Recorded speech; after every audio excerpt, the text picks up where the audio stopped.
Whew.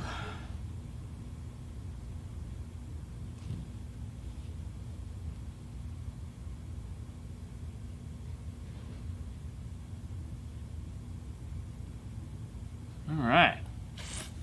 Hey. Yes, thank you, Fang of Truth. Fernando did turn off the air compressor already. What a guy. How's everybody doing on this Saturday, Bobby? Good times. How was your week? Yeah, I was here with you. Yeah, I know, but sometimes I like to think that you have a totally different experience than I have. Okay. I don't know. Just you kind of gotta go with because there's so much room here in which we can totally escape each other's general. I mean, like the other day when I couldn't find. What kind of room did you see? Well, the other day I couldn't find you because you were on the other side of that pickup truck, and it was a tall pickup truck. Freaking truck! That was like, I don't know, 7 feet. It was a big pickup truck. Yeah.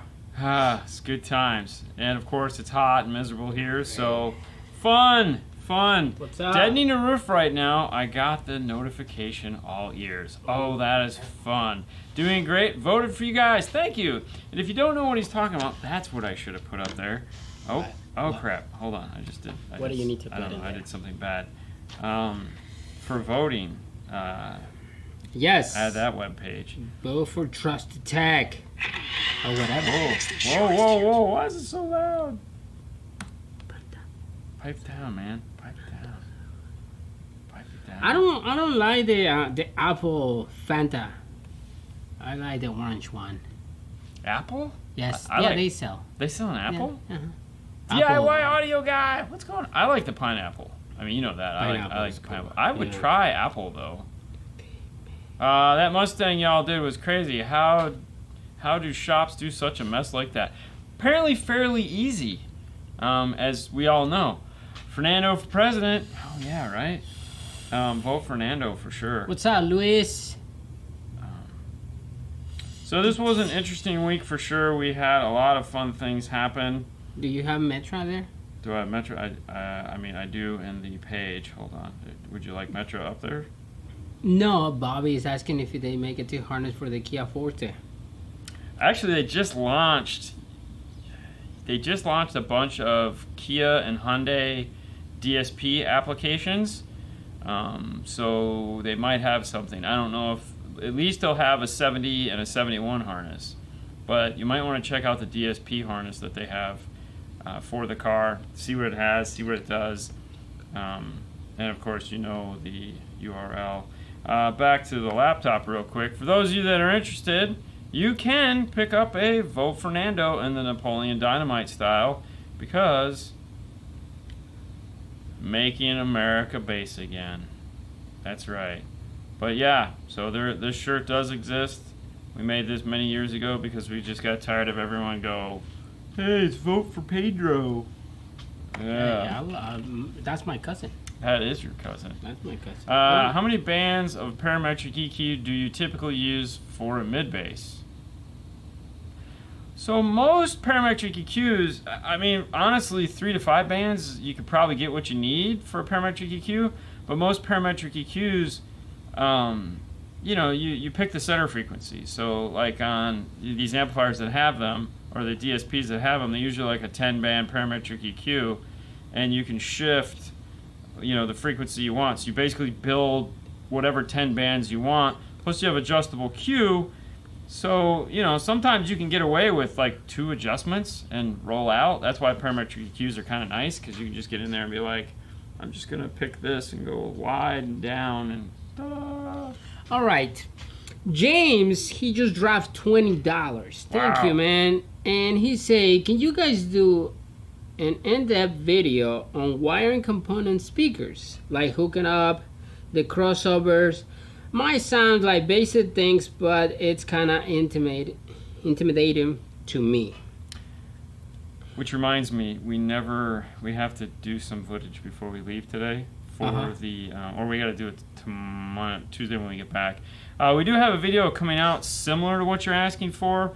One of the things that people talk about a lot is like passive crossovers. Where do you go? What do you do? What if I have this? What do I have that? And we were doing a car the other day. You can probably guess what it was. And we were doing a set of Alpine S-type components, or S-series components, whatever the hell they're called.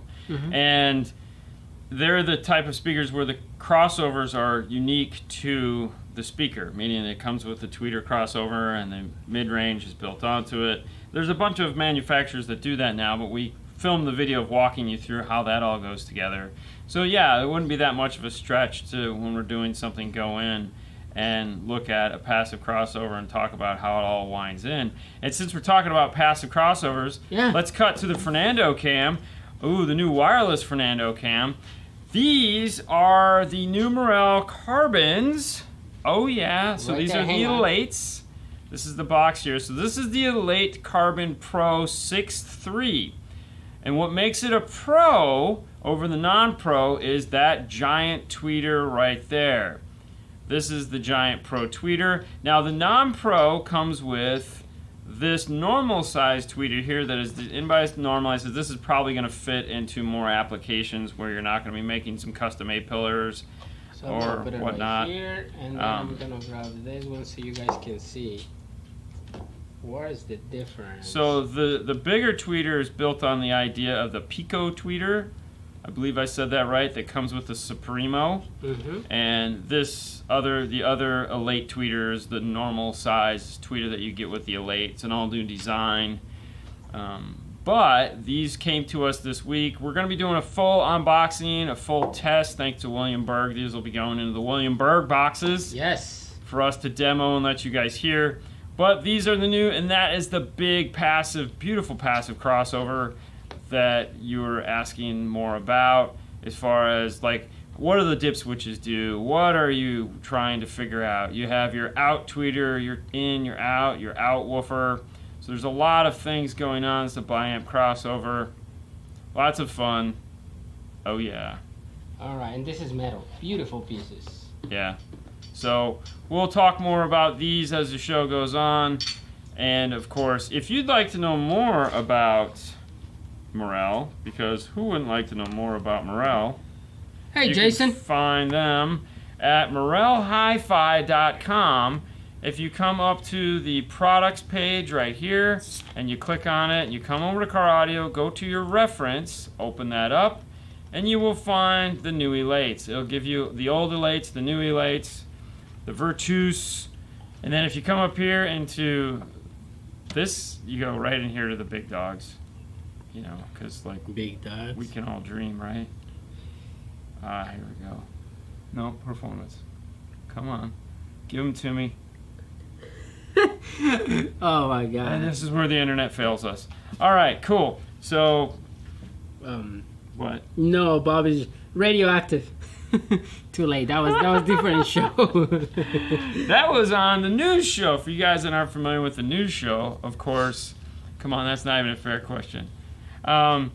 Those of you guys that aren't familiar with the news show, on the other channel, Dean and Fernando's Car Stereo Clips on YouTube, we do a news show every Friday morning at 9 o'clock. It's 9 to 9:30. It's brought to you by the good folks at Ground Zero for at least another week. This show here on this channel is brought to you by the fine folks. Cut to the Fernando cam. Let's walk over to the wall. All right, hang on. It's brought to you by the fine folks from iData. That's right, iData, and specifically the AR.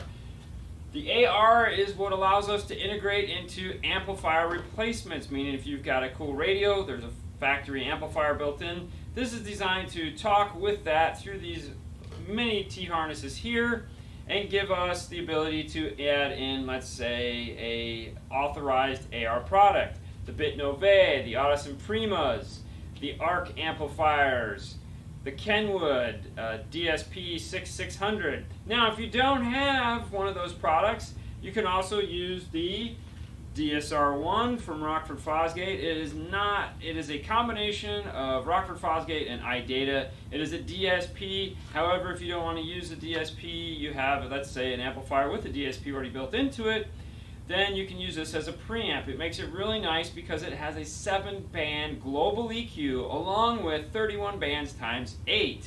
So it will definitely allow you to do all kinds of neat things by itself or when paired up with a high-end DSP.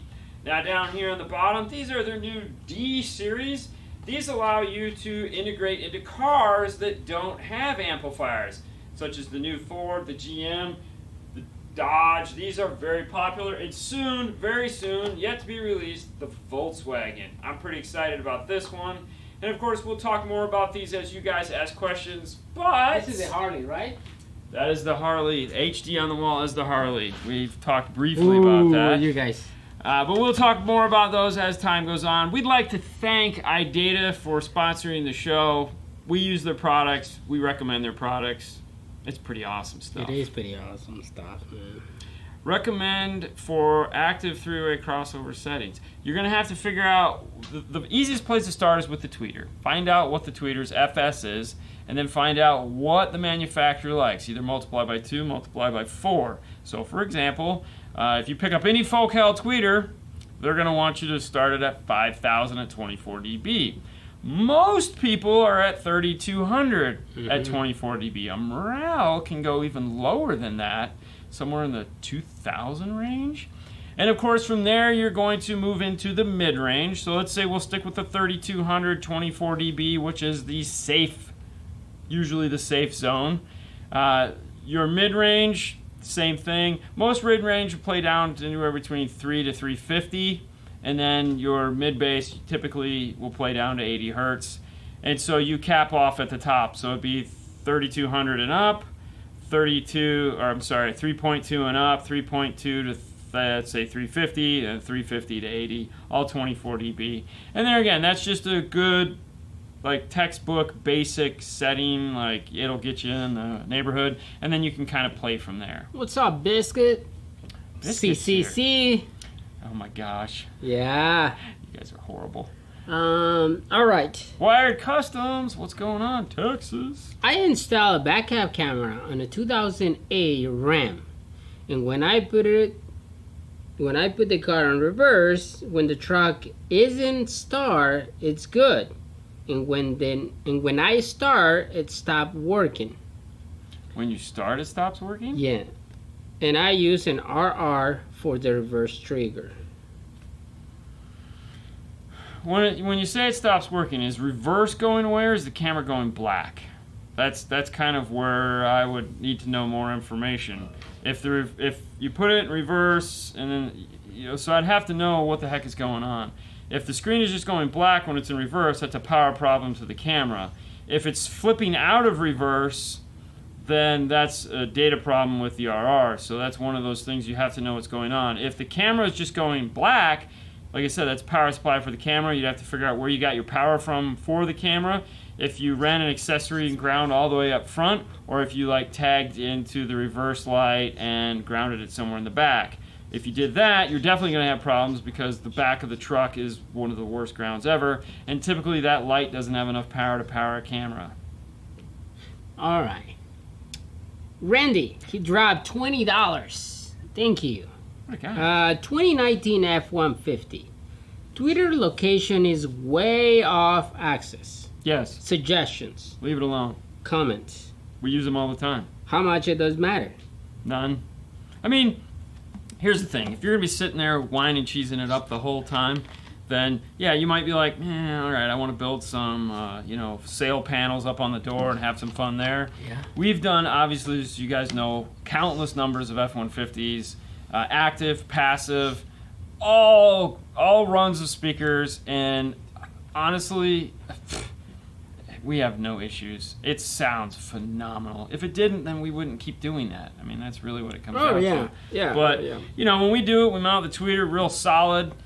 We use some foam to make sure, we just take foam, any type of foam will work. So we merge the tweeter up with the panel, so we're directing all that sound out. And the good thing is when all these systems, we use the DSP, so that fixes a lot. Some people will be like, oh, you're gonna get like off the glass and comb reflection. Yeah. Whatever. Hey.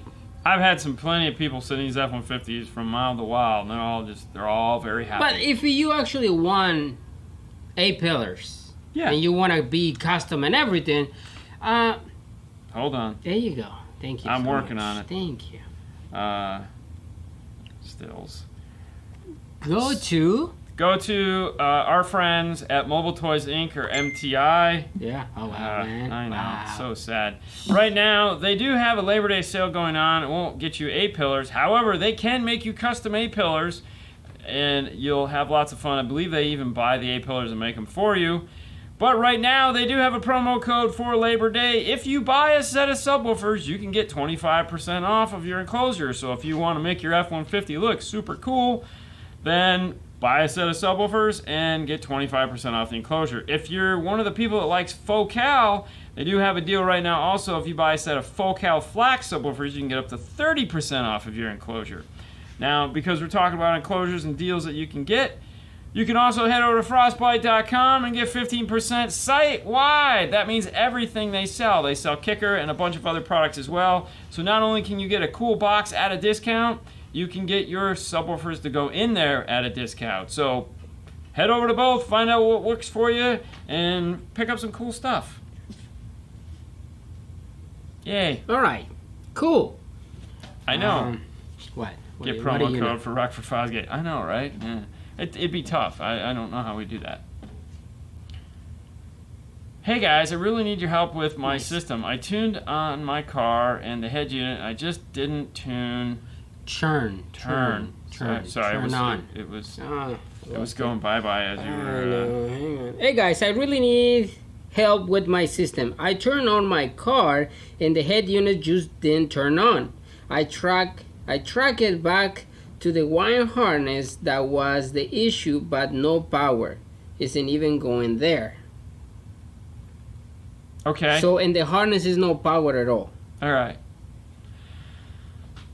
Okay, so obviously without knowing what kind of car, El Fuego. Without knowing what kind of car you have or any of the fun things like that, we'll just kind of run the gamut of problems that you can run to installing a radio in a car if the radio doesn't turn on for the first time when you go to power it up.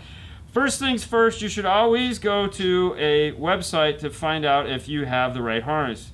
Going to somewhere like pack-audio.com, Maestro, iDataLink.com, Metro Online, NavTV, Mobridge. These are all places you can go to find out that information. It's important because the first thing is if you just buy a generic harness for the car and it needs a smart harness, then when you go to plug it in, it's got colors on it, you hook them all up, it doesn't work.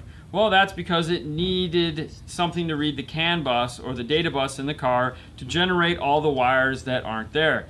Modern cars typically have power, ground, and speaker, and then that's it. And then they have a data, usually a high bus and a low bus data line on it, that is going to talk to a brain box and then give you your accessory, your reverse, your speed sense, your illumination, your emergency brake. Sometimes they'll give you parking brakes. There's a whole, foot brake. There's a whole bunch of things that are not in the radios anymore. So that's one avenue, is that you just got the wrong harness. You needed a smart harness instead of a basic harness. Two, sometimes you plug in and you don't check.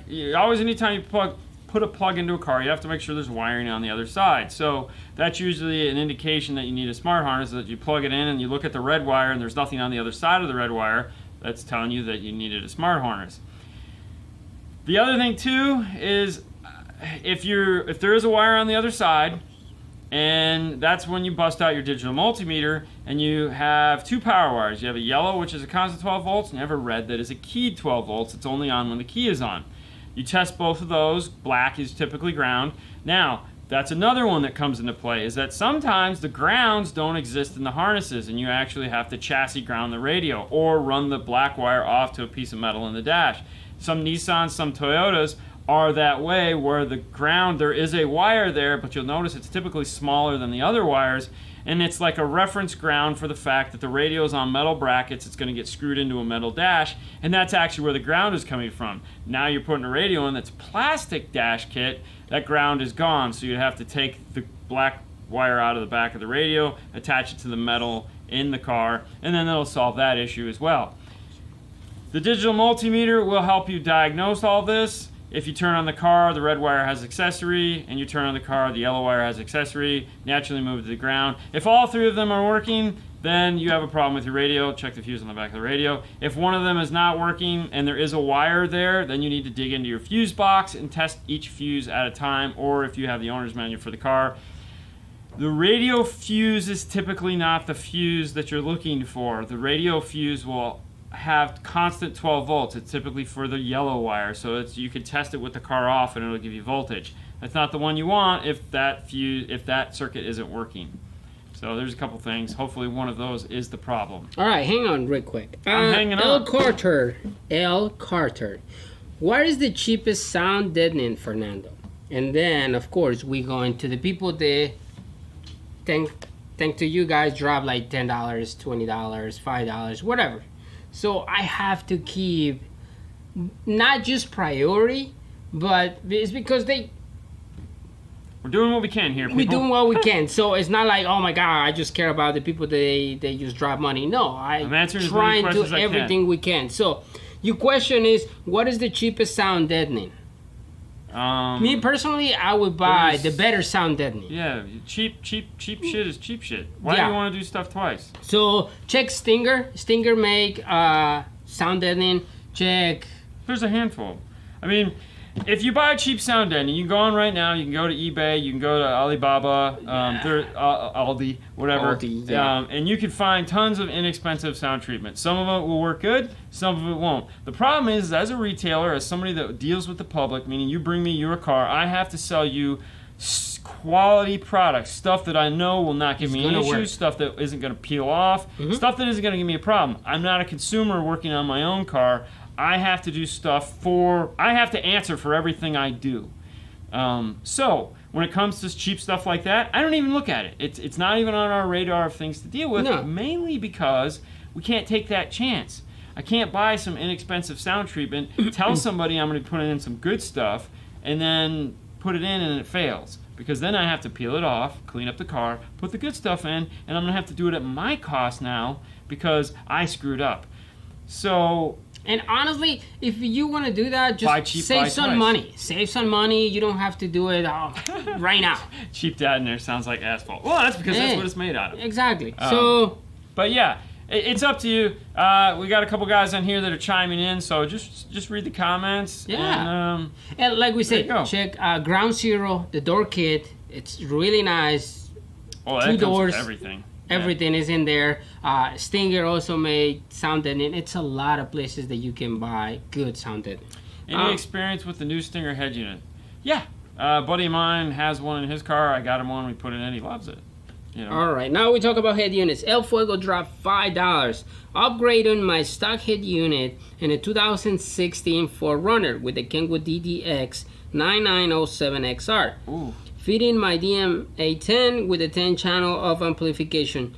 What's your opinion on the radio? That's a nice radio. It's a nice radio, yes. Speaking of Kenwood, before we move any further, this Wednesday, the 8th, at 6:30 Eastern Standard Time, here on this channel, we will have Seth Hofstetter, National Sales Trainer, and probably 6 other titles, here with he works for JVC Kenwood. That's the company now. For those of you guys don't know, it's JVC Kenwood Corp. We will have all the new 10-inch radios, both JVC and Kenwood, here for him to talk about. We're going to have the Fernando cam working double duty that day, showing all kinds of neat stuff, so it won't be just these cool Morel things that we love so much. It'll be other things like this. This is the set of JVC Extreme Explosive Wireless Headphones, guaranteed to blow your head apart. If you're on that show, you have an opportunity to win these. We're going to be giving those away. So, you know, not only you get to ask questions, it's going to be us showing you the new radios and you guys asking about them. That's all we're going to be talking about is Kenwood. So it's the Kenwood show. If you're not a Kenwood fan or you don't care about the 10-inch, well, maybe you should watch it and you might. But either way, we're talking about JVC too because, like I said, it's the same company. So we're super excited to have him on, especially right now. So make sure you're here to check them out. Everyone's been waiting for this big floating 10-inch screen. Kenwood, crazy dude. Victor has been waiting for. We will have it powered up so we can go through the menu. And the whole idea is that he will be here. So if you have questions, you can ask. And you can, you know, and don't ask what kind of speakers you want. Exactly. Now that I've said that, they're going to be like, hey, what kind of speakers should I get? No, let's just keep it as a Kenwood JVC. 6:30 Eastern Standard Time, the same time we typically go on during the week. So 6:30 Eastern Standard Time here on YouTube for the fun and excitement. All right. I have a 2017 Ford Fusion. Not me. Tony has it. Hold on real quick. I haven't seen the amplifiers yet, so I don't know. We'll leave it at that. Okay. Tony has a 2017 Ford Fusion. Adds subwoofers and amplifier. The volume stops after a certain volume. What do I do to fix that? The volume of the subwoofer stops. That's called bass roll-off. And that's the problem you're having is with the bass roll-off. That's why I like the audio control LC2i has AccuBass. That's what the AccuBass is designed to fix, is the bass roll-off. So if you're turning it up and the mids and highs keep getting louder and the sub doesn't, AccuBass is designed to go in and fix that. If you want to see that working, do a search for our LC2i Pro video. The new LC2i Pro has the LC2i Lite, so it makes it super easy to use.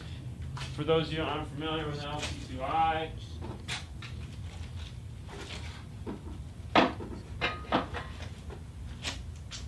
this Fernando cam? Can I get the Fernando cam? Yeah. This is an LC2i. This is the AccuBass Light. This is designed to light up so that you can adjust your level as well as your threshold so that you can get that power curve to keep going up and up and up and make it eat. And this is a prototype. See, we put these cool we had to laser the back of these so that Paul doesn't take them. But it's designed so that as you're going up, you have your highs, you have your sub, they do this. AccuBass is designed to then bring it back up. All right. Ricardo dropped €5. Thank you, man. From Barcelona. Go Barcelona. What does the amplifier shuts off when I hit the volume up? What happens? Why my amplifier shuts off when I hit the volume up? So you clipping. Typically it sounds like you're clipping in the sense that if you have your gain turned up too high, you're overloading the input of it and it's going to stop, and to protect itself from you blowing that portion of it up, it shuts down. When you're setting the gains on an amplifier, you typically want to start with the gains turned all the way down, and you want to turn your volume up. And then you have to figure out how much voltage you have coming out of the radio. That's like a distortion detector or oscilloscope or something like that you can use to figure this out. But most of the time, let's say you buy a factory radio, you have proper high level to low level? There's a lot of things that could be going on here, but more than likely it's an input problem with the gains up too high.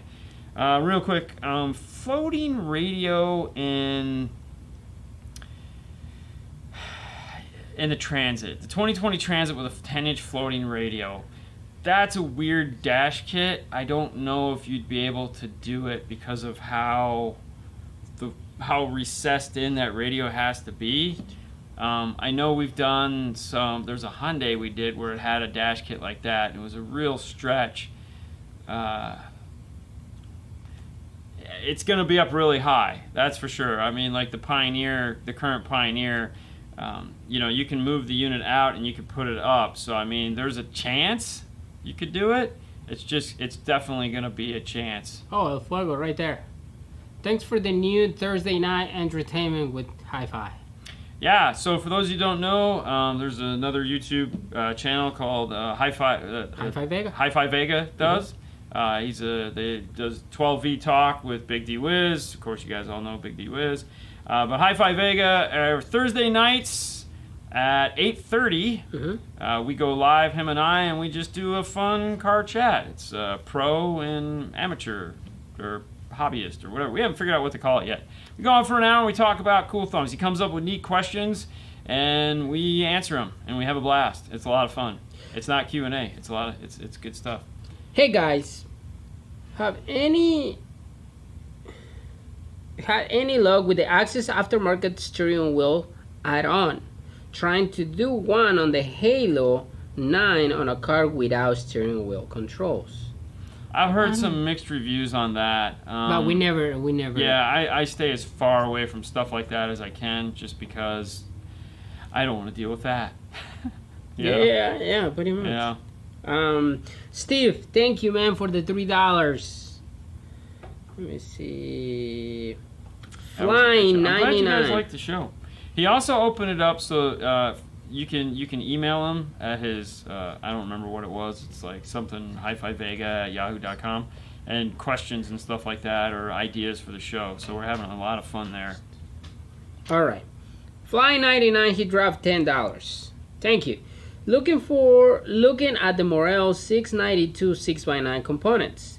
Thought about adding 2.5 mid on the dash to make it 3-way, but want to know if it will still work well as the 2-way with a large 2-inch tweeter. It's funny you should ask that. Hold on a second. Let me pull something up here.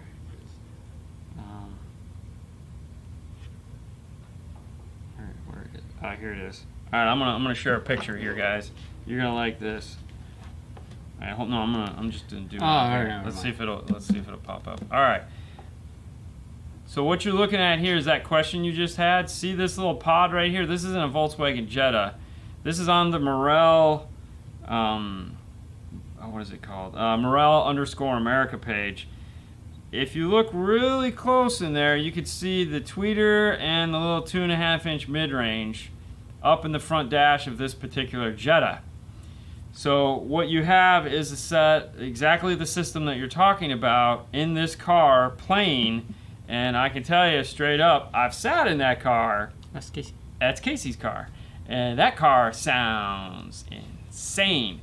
So he's got a bunch of the Morel amplifiers, all running 4 ohm, 70 watts, nothing crazy. It was a very reasonably priced build. He's using an Alpine the Alpine DSP, the PXE, whatever, 850. This has the DSP processor for it because he just needed an inexpensive DSP with a bunch of channels. He's full active on that in the front of the car. So yeah, he added those to that set to make that, and it freaking sounds awesome. So by all means, hit it out of the park and do it. Aaron, he dropped $5. Hey guys, what speakers would you recommend when replacing the hi-fi system in a BMW 3 Series? F32, A34, thanks. So the nice thing now is that everybody is making BMW speakers. Rockford makes BMW speakers, Ground Zero makes BMW speakers, Focal makes BMW speakers, Audison makes BMW speakers, and I'm sure there's like 3 other companies I've totally missed that are making BMW speakers. So finding a BMW speaker is not the issue. They are everywhere. You can get the subwoofer under the seat, the different little 3.5-inch mid with tweeters, and so there's plenty to choose from. It really just comes down to what style of music you like and how loud you want it. You know, if you look at like the Rockford kind, the Rockfords are made to just be like, yeah, super freaking loud, and they are, man. They just, whoa. And then if you look at like, you know, the Focal, that's an upgrade. The Audisons is in the Prima line. There again, upgrade. If you do the Prima is really nice because then you can just pop in a Forza amplifier, go full 8-channel active on everything. So there's a bunch of them in there. All right, shout out to Paul and Jeff Smith. Shout out to them. Yeah, they cool. Focal, Flax, and Morel. See, that's an easy one. He's gonna say Focal, Flax, and I'm gonna say Morel. It's just like that. I mean, when you're looking at the two let's talk about this one right there. Yeah, those are. Yeah, the Elates are going to be a tough one. I know Fernando would be like, yeah, he'd be like, don't show me those. Don't show me those.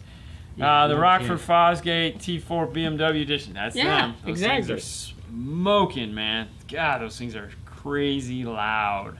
They sound good too, but like, we've put them in those cars and you're just like, yeah, you want to be heard? You're going to be heard. All right. This one, Truck. He dropped $5. Thank you. 15 roll, stock tweeter, delete. I need a new jumper. I have no idea what that means. No. I have no idea. I'm thinking it was a typo. Like he was probably talking on the phone. I'm missing something there for sure. I don't know what it is. I'm sorry. If you can type it again. Yeah, that would be cool. It's trucking. Oh, he forgot. This guy, Yo, 84, forgot to ask the question, whatever he was going to ask. Dean Fernando, I just got a TeraAmp HD 3K. I'm looking at a set of, where did it go? Harmony Audio Carbon 10s. Are they any good? Also, I've got Lincoln LS-THX. What's the easiest thing? Wiring harness to repin for it. For repinning the harness, I think I just typically grab the whatever we have in stock, which is usually the pack. But yeah, it's there. It's all there. It's not fun. But as far as the subwoofer goes, I've honestly never heard those subwoofers, and yeah, I don't know. What gauge? All right, Steve, $5. Thanks, Steve. What gauge wire would you run for the LC 61200 only amp in the car? 0 gauge.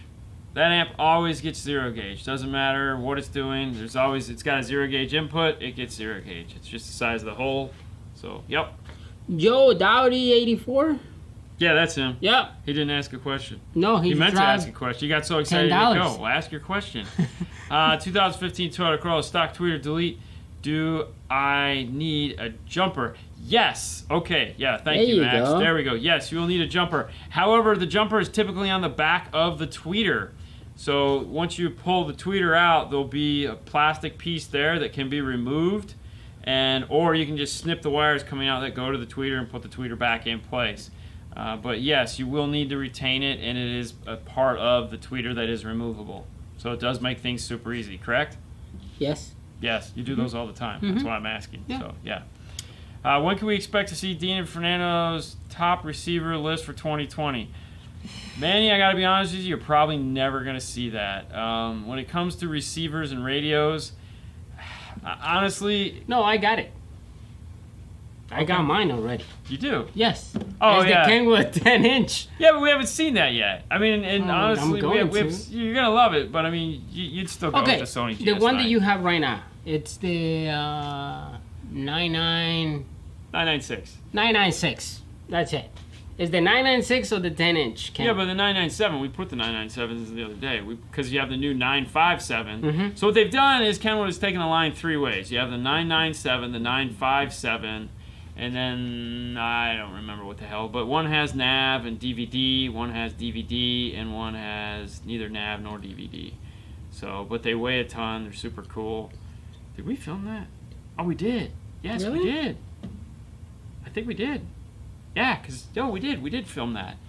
Yeah, with the 957. I don't know when we're going to do it, but we did film it. The car we put them in anyways. 2004 Chevy Trailblazer without Bose system and no OnStar. What's the cheapest aftermarket spark harness I can get for adding? That is going to be go to Pack-Audio and look up the LCGM. So that's the prefix anyways for their stuff. Hold on.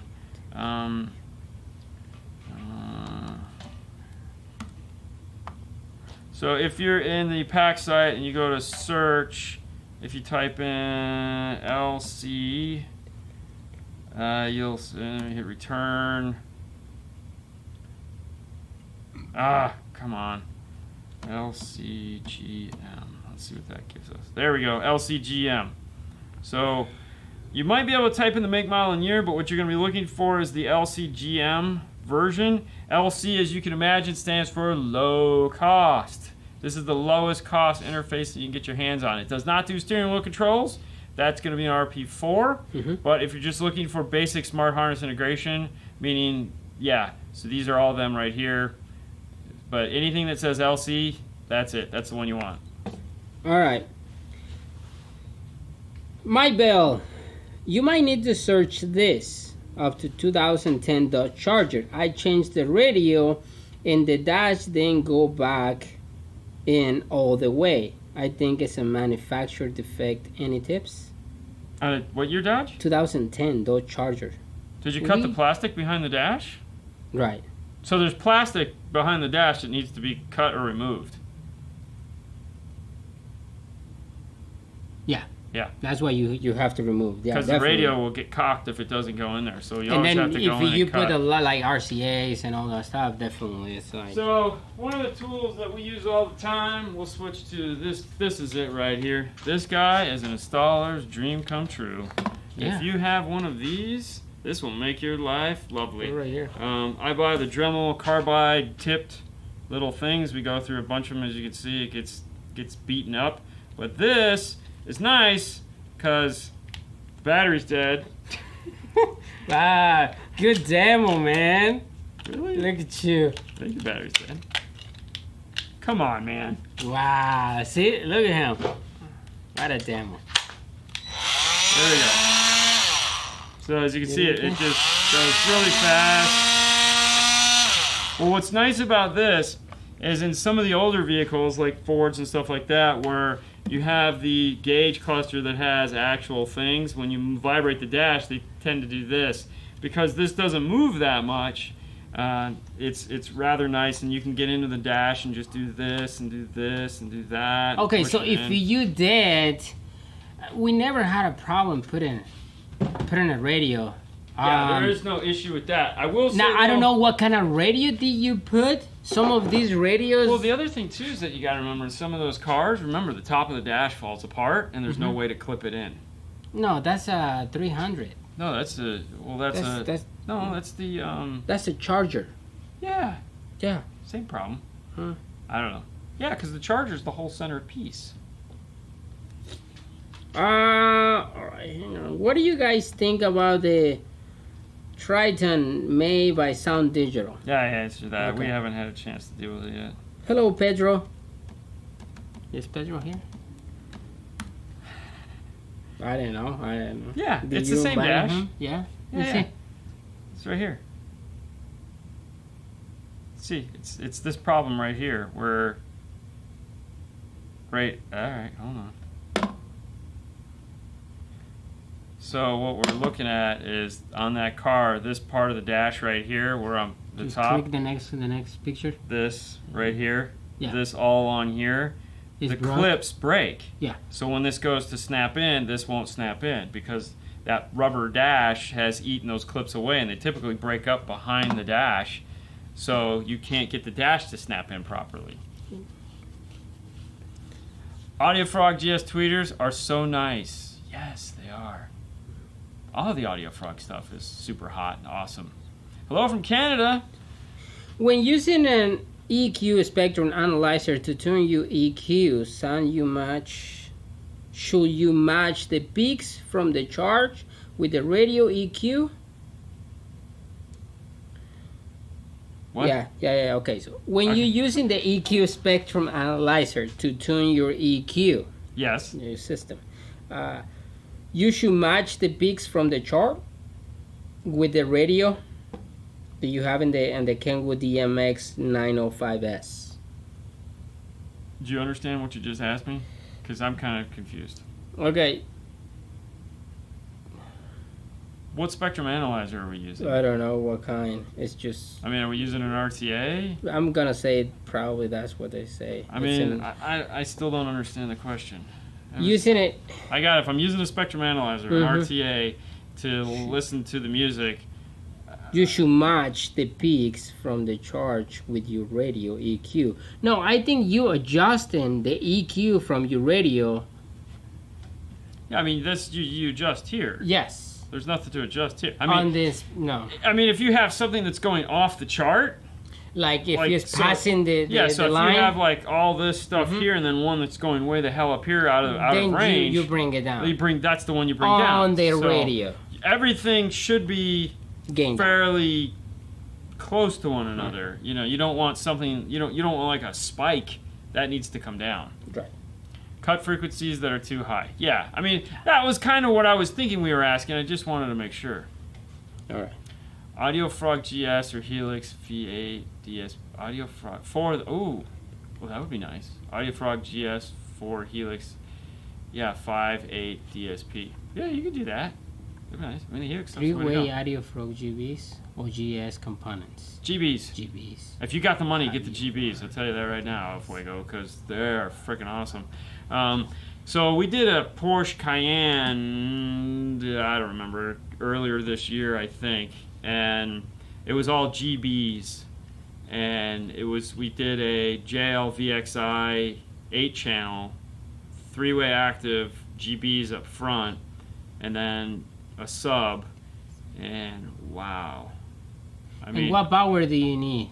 Well, I mean, we use the like I said, the we used VXI. the VXI 8-channel, and that powered everything, and it was super awesome. I think you have plenty power. You have 150 watts. That's more than man. enough power. Andy for would probably be not mid-bass happy. and 50 each for mid-range. Trust me, and tweeter. Andy's gonna tell you right up, man. He's You only need 1 watt. You need 2 watts for a tweeter, man. That's it. That's all you got. You know, and he will.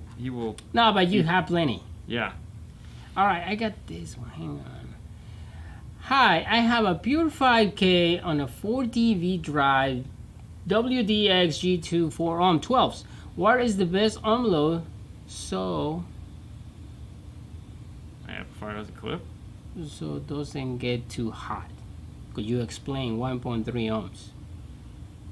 So okay, 1.3 ohm, that would be 2 ohm, or it's still No, in 1 ohm? that's low. Still That's in like the low? that's probably a 1 ohm average. Because when you look at the ohm load of the woofer, it's not really, it's an average. It's not like really 1 ohm. You know who does a really good job of walking through ohm load on speakers and kind of really like hit it out of the park? So much so that I don't want to ever do it because he did such a good job, is DIY Audio Guy. There you go. Go over to DIY Audio Guy on YouTube, and he does a spectacular job of talking about ohm loads and woofers and why you get these weird numbers and all this other fun stuff. That'd be the easiest thing for you to do. But the reality of it is, if you're trying to get the most power out of the amplifier, you have to put it at its lowest operating ohm load. It's not, your subwoofer isn't going to read a perfect 2 ohm. It's not what it's designed to do if you put a meter on it. It's not made to do that. And it's going to change depending on the enclosure you have it in and also what frequency it's playing. So there's a lot of things that are in consideration for that. If you want it to stay cool, then you have to run it at a much higher ohm load, which, something like 4 ohm or 2 ohm or 8 ohm for that matter. But you're not going to get 5,000 watts out of it at that point, or whatever it'll do.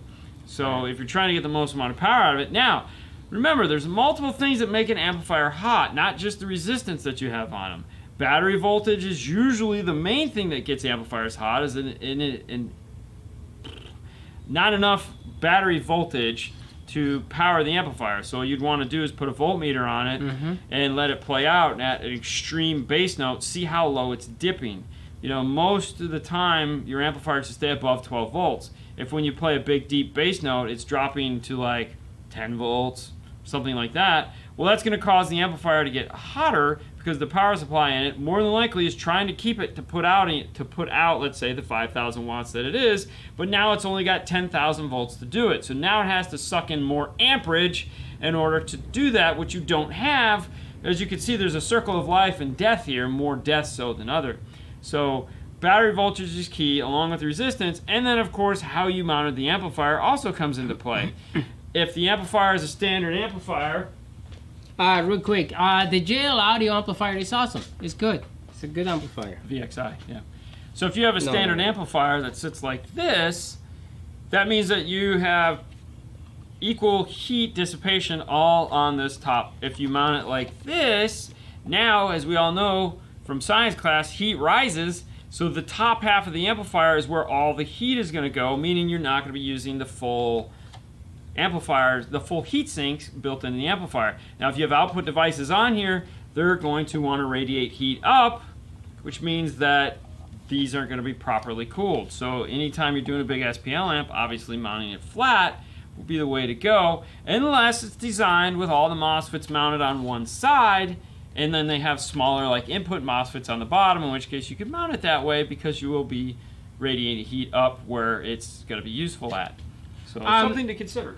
Okay, what do you guys do when they don't clip back on the door chargers? It's nothing you can do. If your dash is broke, your dash is broke. You'd have to have a whole new dash put in So the car. basically it's a plastic is broke, and the only thing it's holding is the foam, but the foam is not strong enough to actually have the dash back in place. You'd have to have a new dash put in the car, which nobody is doing in 2010. And trust me, they're all like that. Yeah. And if that car has ever, the glue that was used to stick the rubber onto it has eaten the plastic up, and if you've ever put Armor All on it, that didn't help. And it's just caused those little clips to just go and it'd fall apart. So if that's a customer car, you have to explain him like. Well, usually you get in there and you push the dash, and you don't even have to take it off. You're like, this is falling off. Yeah, that's. And they're like, yeah, no. So that's the first thing that you have to check. Yeah. Nope. All right, Max, he dropped $5. Thank you. Using a DD1 or oscilloscope to set the subwoofer gain. Yes. Will playing the 40 Hertz test tone damage the factory door speakers? You know, it's funny. I was thinking about this earlier today when I was tuning those prime amps. No, and here's why. If you're using a factory radio, not an aftermarket radio, but if you're using a factory radio, there's going to be severe bass roll-off in the 40 Hertz. If you were to put the output of the radio on a RTA, you'd see that 40 Hertz is non-existent in that radio band, because that's why subs on factory radios typically need a lot of boost, because there's nothing there. So yeah, the other thing too is you have to keep in mind your speaker at 40 Hertz becomes like a 20 ohm driver, so you're not getting any power to that driver either, because as we were talking about earlier, the frequencies change the ohm load. If you were to run a sweep on that through one of the other SMD products, you can run a tone generator through it, you can get an ohm load sweep of it. You'd see like the ohm load is like, it's really high, so you're getting no power to them at all, so it's not going to hurt them. Now, don't camp out and play the things for hours on end. No, have a guy that's working your volume for you, and you be back at the gain control, and you do this, and you tune it, and you do that, and you move on. Don't sit there and play it for 5 minutes. Well, yeah, you know, naturally you will. Sine sweep, yep. 25 Light asked a good question about Chinese amp or Brazilian amps, and I just want to show you something. If you caught the news show... Hi from Philippines, hi from Turkey. If you caught the news show on Friday, one of the new amplifiers that just came out is by Soundstream. And this is a Chinese version of a Brazilian amplifier. That's right, people, nothing is sacred anymore. The Chinese, and there again, nothing against Chinese, just this is a Chinese company, and they have cloned, or tried to clone, a Brazilian style amplifier. So, as if life wasn't confusing enough, we now have Chinese Brazilian amplifiers. Made in China. All right, right here. I have this Scary one. thought. Grizzly $4.99, thank you. Question I have for bridging. Do you have to use a Y adapter when bridging channels, even if you are summing them into the DSP sub?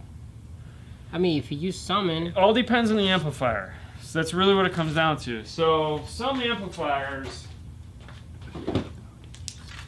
So, for example, on, let's say, an Alpine PDX V9, okay, if we wanted to run that in a 3-channel mode, we have to run Y jacks into 1 and 2, or 1 and 3, whatever we're running. So if we're going to use 1 and 2 for left, 3 and 4 for right, and then sub, we have to run a Y jack on 1 and 2, a Y jack on 3 and 4, and run our input, because it doesn't sum that way, meaning it doesn't work, it doesn't bridge that way. Even though the amplifier has dip switches on it, it still only limits you to parallel points. So like if you flick the switch on the amplifier for inputs 1 and 2 only, it wouldn't work, because it's still expecting you to be putting a left and right into 1 and 2, which will clone it over to 3 and 4 and 5 and 6.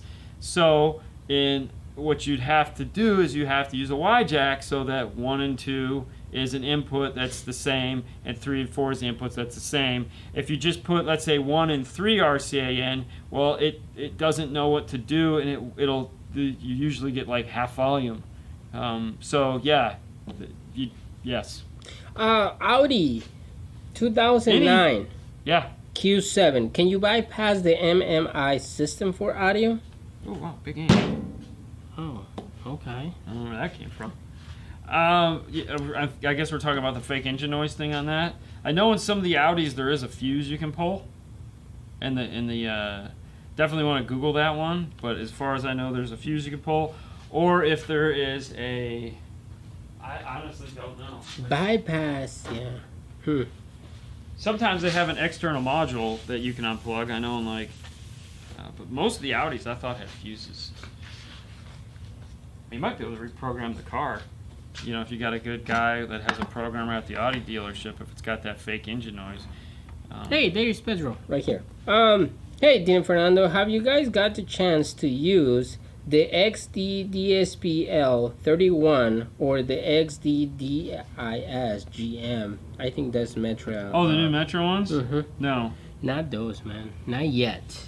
No. I'm sure we're going to at some point. Yeah. Yeah. Hey. Are there dash kits to install an aftermarket radio 2017 Honda Accord Sport? 0. That's correct. None. About summing and all that stuff. That's the JL. Where is it? That's the JL audio amplifier. 604. Yes, you have to run. Yeah, because oddly enough, the JL audio amplifier 604 is very familiar, very strangely, almost just like an Alpine PDX amplifier. Very odd. But yeah, you're going to have to run Y jacks into 1 and 2 and 3 and 4 if you're going to be bridging it. Now, if you're just going to be running individual channels, then no, like, because it, you know, sometimes, like I said, it has a switch for inputs 1 and 2.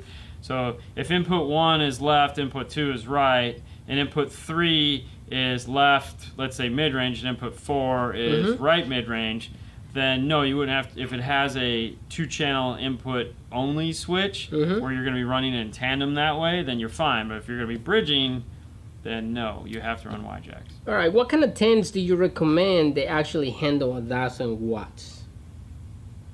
10-inch. Ooh. Well, that was neat.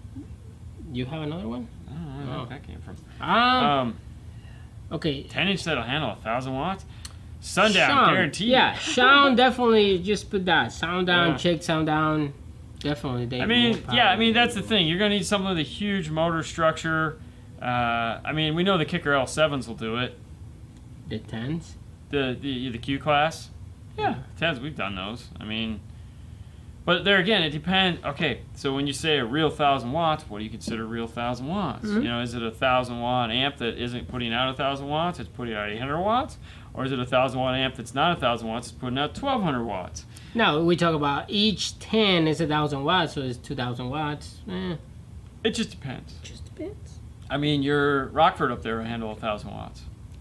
Yeah, but normally it's like 600. That's it. I mean, you want to find something with a big motor structure. Yes. You know, and don't look at peak power or RMS. Look at, you know, DC audio. If you're going to be beating the crap out of it, you know, get the biggest, you know, look at the real numbers. Make sure that every number on there is 1,000 watts or more. You know, peak power should probably be 2,500 watts. Or RMS power, as they say, should be like 2,500 watts. Ground Zero too. Yeah, check Ground Zero. Yeah. They have. Thank you, man. Thank you, Dennis. Audiobahn love showing. Oh, that was my first love. At Nando Audiobahn, yeah. That's my first love. Yeah, cheap date. Oh, wow. I mean, it was, let's be honest. I got a component set you'd recommend for 2014 Camaro. We put a couple different, you know, a 14, so I think that's the old body style.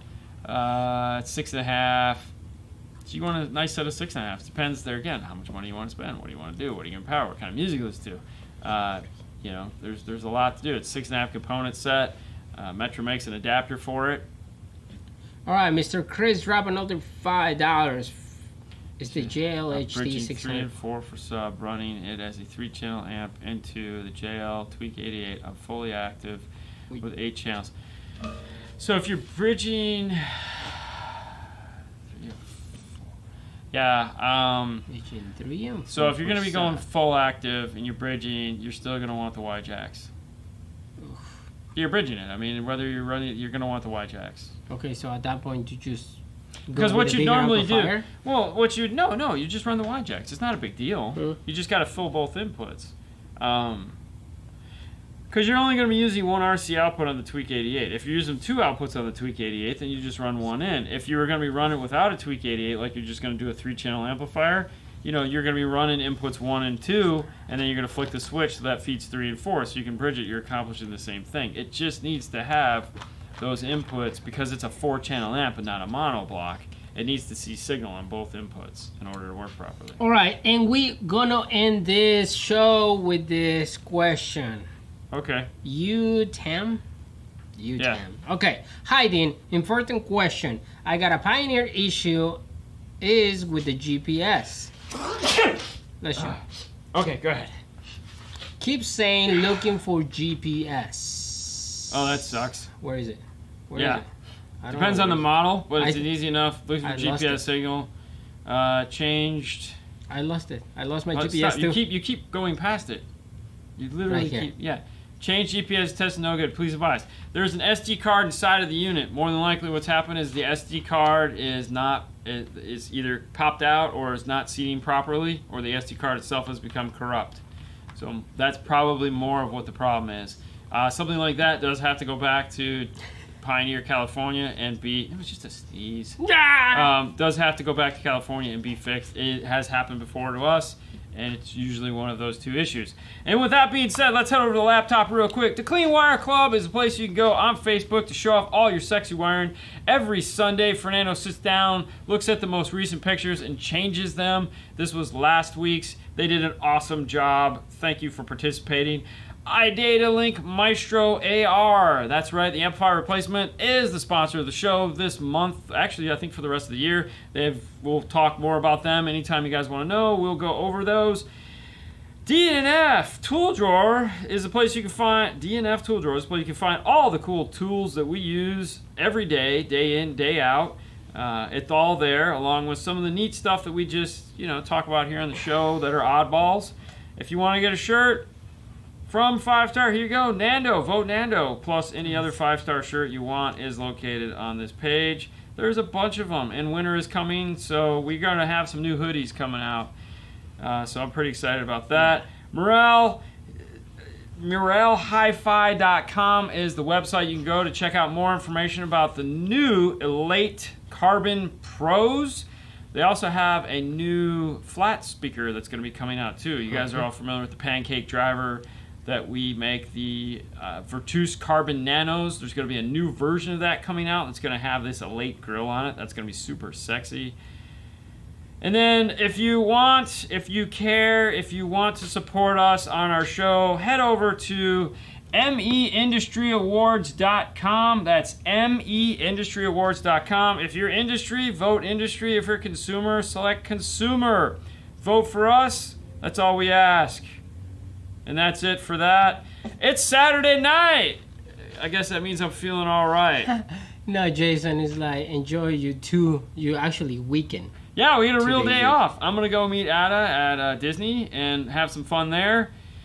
Can't wait. You guys, listen, it's Saturday night. It's a holiday weekend here in the States, so be smart. But what that also means is Monday. There's no live show Monday, guys. Sorry, we won't be around to do them. My bad. I'm kind of going to enjoy the day off. Maybe I can get Ada and we'll do some talking at some point. So stay tuned to Instagram. 5 Minutes with 5 Stars, great place. We like to go pop in and show you what's going on. Make sure you head over there today. We did some neat Rockford Prime stuff in a 2020 Sentra. That was kind of cool. Fernando really got excited at the amp rack that I made. So if you haven't seen it, definitely go check that out. Uber, Lyft. It's not only for food, people, although it seems like it is nowadays. If you're going to go out and drink, get back. Be safe. Even though we won't be here Monday for you, we'll be here Tuesday on Instagram doing some fun stuff. Plus, Wednesday night at Wednesday night at 6:30 here on this channel on YouTube. Dude, that's a show Wednesday night. That's a show Thursday night with me on Hi-Fi Vega. That's a show Friday morning, news on Dean and Fernando's Car Stereo Clips, and another show back here Saturday. That's 4 shows back to back. That's crazy. Live. Plus, you're still going to get your Monday, Tuesday, Wednesday edited show. Always. I'm sorry, why did I say Monday? Tuesday, Wednesday. Tuesday. Thursday, Friday, whatever. Wednesday, Thursday, Friday, and Saturday. No, just Wednesday, Thursday, Friday. Whatever. Dude, all right, guys. Content next week. You guys have a wonderful day. All right. Hold on. I go here.